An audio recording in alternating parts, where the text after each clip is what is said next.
ጣጣ ነው እንደዚህ የምትሰቃየው?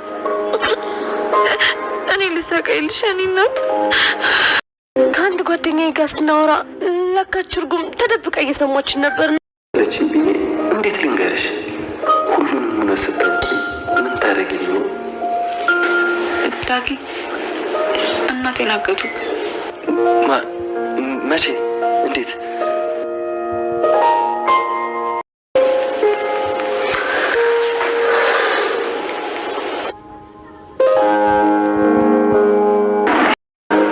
ፈጣሪ ከፈቀደ እንገናኝ ይሆናል።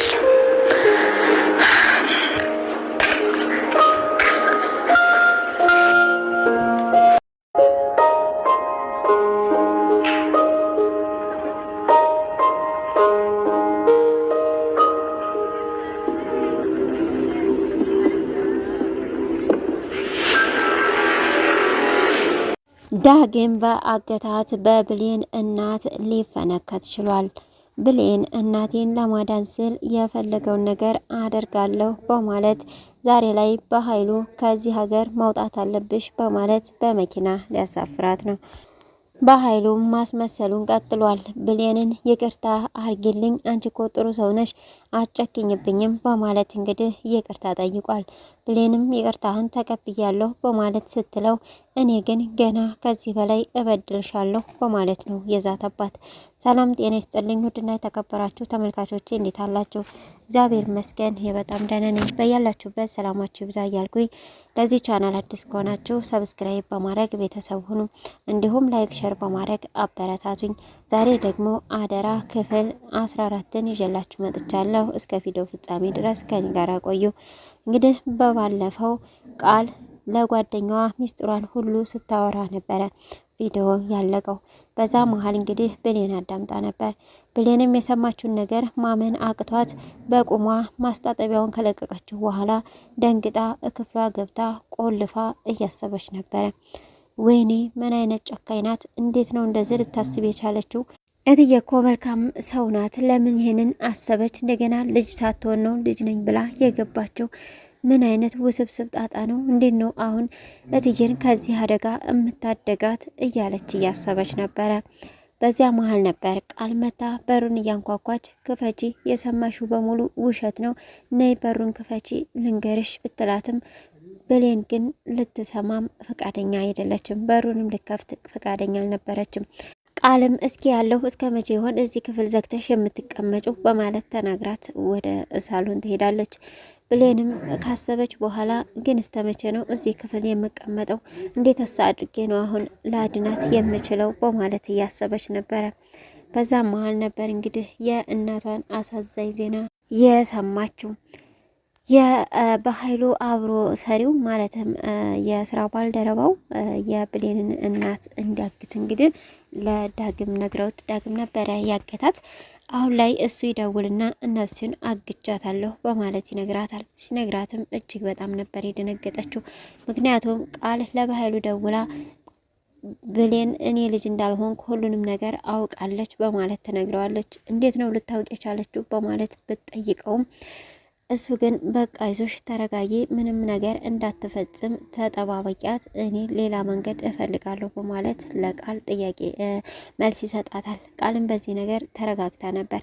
ነገር ግን ያው የአሳዳጊ እናቷ ስለታገተች በዛ መሀል ስልክ ይደወላትና ብሌን እጅግ ትረበሻለች።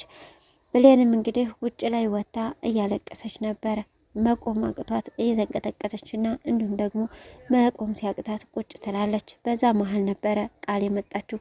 ቃልም ምንድነው ቅድም የሰማሽው በማለት ስጠይቃት እናቴ ታገተችብኝ፣ እናቴ እኔ እኮ ምግብ አልሰጧትም፣ እናቴ እኔ ታደርሰዋት ይሆን እያለች ብሌን እንባዋር ግፍር እያለ ነበር። ቃልም እኔ ስላንቺ እናት የምጨነቅ ይመስልሻል? ምንድን ነው የምትይው? አሁን ትናገሪያለሽ አትናገሪም? ቅድም ምንድነው የሰማሽው ነገር በማለት ደጋግማ ትጠይቃታለች።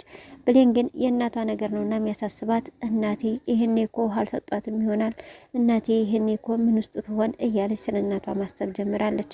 ቃል ግን ወደ ክፍሏ በመመለስ ኩሽና ሄዳ ቢላ ነበር ያመጣችው። ቢላ ይዛ በመምጣት እንግዲህ አንገቷን አንቃ ብታስፈራራትም ብሌን ግን እማዬ ምን ላይ ይሆን ያለችው? እማዬ ምግብ በልታ ይሆን? እማዬ እያለች ስለ እናቷ ብቻ ነበረ ማሰብ የጀመረችው። ቃል ግን 10 እማዬ አትበኝ። እኔ ስላንቺ እናት እማስብና የምጨነቅ ይመስልሻል? አሁን የሰማሽውን ነገር ለማንም ተንፈሽላለሁ ብትይ እመኝኝ እገልሻለሁኝ። ደግሞስ ምንድን ነው የሰማሽው? ተናገሪ በማለት እንግዲህ ያፋጠጠቻት ነበር። እንግዲህ ብሌንም ቁጣዋ አገርሽቶባት ምን አስበሽ ነው? እኔ ስላንቺ የምጨነቅ ይመስልሻል አሁን ላይ በማለት ነበር እንግዲህ ቃል በቃል እየተናገረቻት። ቃልም እንግዲህ እጅግ ደንግጣ ነበር ከብሌን አፍ ይህን ስትሰማ። ምክንያቱም ብሌን ፊቷ ሁሉ ተቀይሮ ነበረ። በዛ መሀል እንግዲህ ግብ ሲፈጥሩ ሰላም ከውጭ ትመጣለች። ምን ሆናችሁ ነው ስትልም እንግዲህ ቃል በማስመሰሏና እንዲሁም ደግሞ በትወናነቷ የሰለጠነች ስለሆነች የብሌን እኮ እናት ተያዘችባት እማዬ በማለት እንግዲህ ለማስተባበል ሞክራለች። ብሌንም እንግዲህ በአይነ ቁራኛ እያየቻት አዎ እናቴ የተያዘችብኝ በማለት ተናግራታለች። ሰላም ማን ነው እንዲህ ሊያደርግ የሚችለው? እስኪ ውስጥ ገብተን እናውራ በማለት ወደ ውስጥ ገብታ ነበረ። እንግዲህ ወደ ውስጥም እንደገቡ እዛ በተቀመጡበት ሰዓት ነበረ በኃይሉ የመጣው። በኃይሉም ድንጋይ ተሸክሞ እባክሽን ብሌንን ይቅርታ አድርግልኝ አጥፍቻለሁ በማለት ሲነግራት መለስ እያለች ወደ ኋላ ያደረጋትን እንዲሁም ደግሞ የበደላትን ነገሮች ያላትን ያስፈራራትን ነገሮች በጥፊ የመታትን እያስታወሰች እያሰበች ነበረ። ብዙ ነገር አድርጌብሻለሁ እባክሽ ይቅርታ አድርግልኝ ሲላት እሷም ይቅርታ አድርጋለታለች። ይቅርታ ባደረገችለት ሰዓት ግን ይቅር ብያለሁ ተነስ ስትለው እሱ ግን እኔ ግን ገና አልጨረስኩም ከዚህ በላይ ብንብለሽ እንድጠፊ ነው የማደርግሽ በማለት ነበር ሲዝትባት የነበረው። በዛ እንደገና ለሰላም እህቴ እባክሽ ይቅርታ በማለት እህቱንም ይቅርታ ጠይቆ ነበር። አረ አይገባም ተነስ በማለት እንግዲህ ሰላምም ይቅርታ አድርጋለታለች። ነገር ግን በአይነ ቁራኛ እያየችው ነበር። ነገሮቹ ሁሉ አልጠሟትምና ዳግምም ወደ ብሌን እናት ጋር ሄዶ ነበረ። እዛ በሄደ ሰዓት እንግዲህ የብሌን አሳዳጊ እናት መታገቷ ያለ ሲሆን አስም አለብኝ እባክህን ፈታኝ እባክህን አፍኖኛል እያለች ነበረ። ነገር ግን እሱ ሊፈታት አልቻለም ነበር። ዳግም ግን በድጋሚ ሲመጣ እጅግ በጣም ደክማ ነበር ያገኛት። የብሌን እናት መሞት የለብሽም ንቂ ቢላትም እሷ ግን እንድትነቃ አልቻለችም። በዛ መሀል እንግዲህ ዳግም ልቡ ይሰበራል፣ እጅግ ይጸጸታል። እንግዲህ ቁጭ ብሎ ስቅስቅ ብሎ እያለቀሰ ነበረ። በዛ መሀል እንግዲህ የብሌን አሳዳጊ እናት ማለትም የታገተችው ትነቃለች። ስትነቃ እንግዲህ ዙሪያዋን አይታይት ስታደርግ ማንም የለም። ዳግም ግን አጎንብሶ ፊቱን ጉልበቱ ላይ ደፍቶ እያለቀሰ ነበረ። በዛ መሀል እንግዲህ የሆነ እንጨት ታገኝና በዛ በእንጨት ትመታዋለች። እሱም ወደዛው ነበረ የወደቀው። እንግዲህ ያንን መታ እሷ ለማምለጥ ስትሞክር ነገር ግን ያኛው አጋጂ በር ላይ ያገኛታል።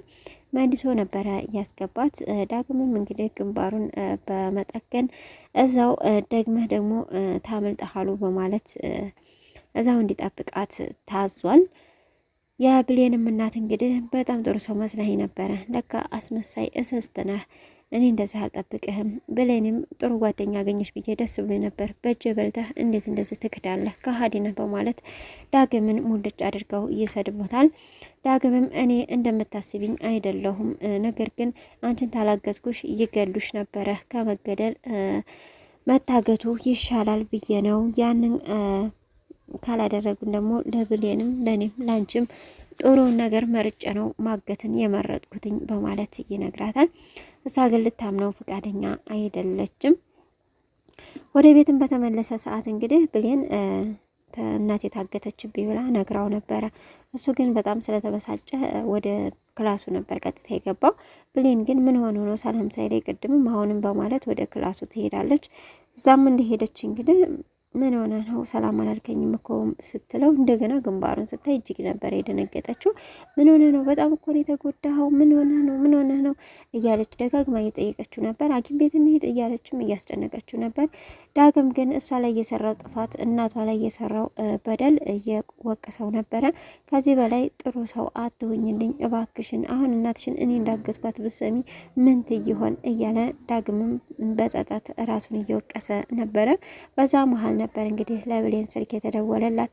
ብሌንም አሁን ላይ እናትሽ እንድለቅልሽ ከፈለግሽ አንቺ ከዚህ ቦታ መሄድ አለብሽ። ስለዚህ ማታ ላይ እኔ የቤት ሰራተኛ መሆን አልፈልግም፣ በቃ ብለሽ እንድትወጪ መኪና እልክልሻለሁ በማለት ይነግራታል።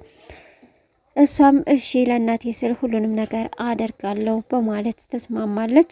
ነገር ግን ዳግም በፍጹም ይሄን ነገር አታድርጊ ቢላትም እሷ ግን አልሰማም፣ እናቴን የሚያድንልኝ ከሆነ ምንም ነገር አደርጋለሁ በማለት እንግዲህ ወስና ልትሄድ ቆርጣለች።